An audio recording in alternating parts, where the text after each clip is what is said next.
Hey, welcome to today's culture video. Glad you're watching this. I want to take just a moment today really quick to talk about a relational culture.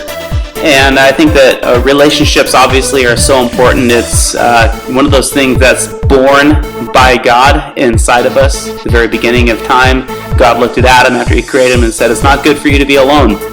And it's not good for any of us to be alone.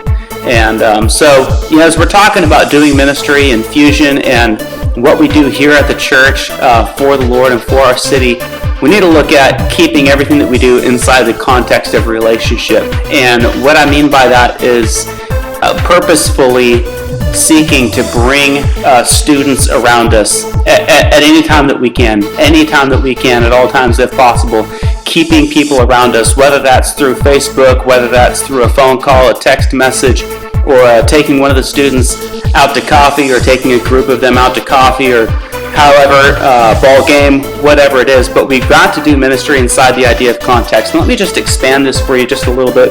As we look at the Gospels, look at the way that Jesus did ministry.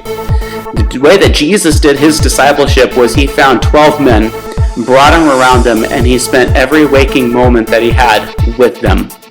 And we see at one point that Jesus even sent them out. He took 72 of them and he sent them out. And that's in Luke chapter 10. You can read about it. He sent them out.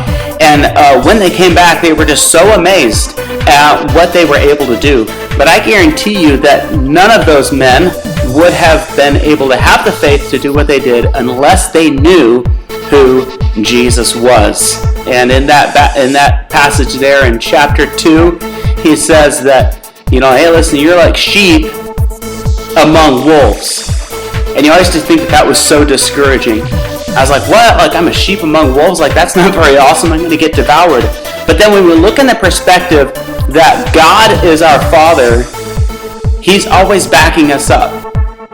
And a lot of these students, they're like sheep amongst wolves. They come on a Wednesday, they get fed with the gospel, they get fed with the truth, and they go right back into their school environment, right back into their home environment, right back into their neighborhoods.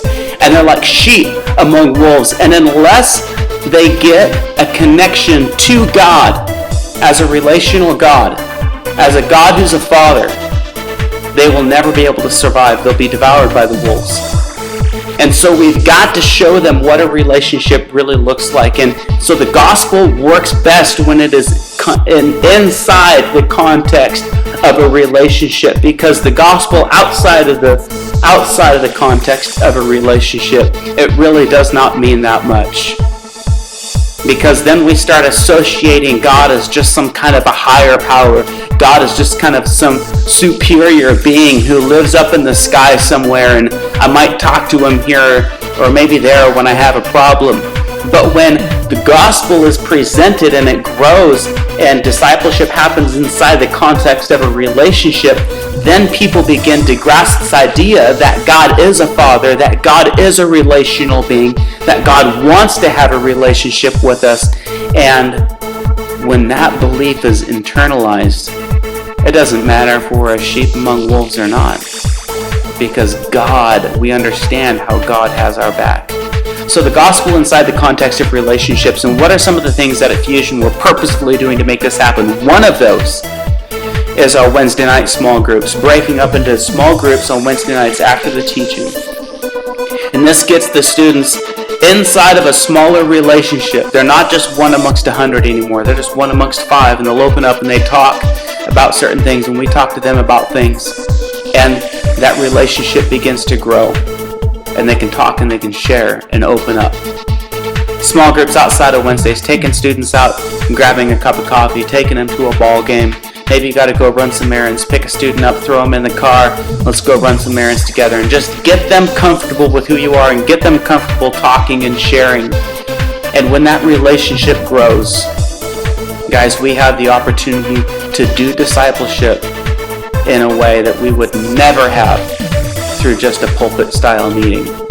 So the gospel, keep it inside the idea of relationships. Keep it in the context of relationships. We got to build a relational culture.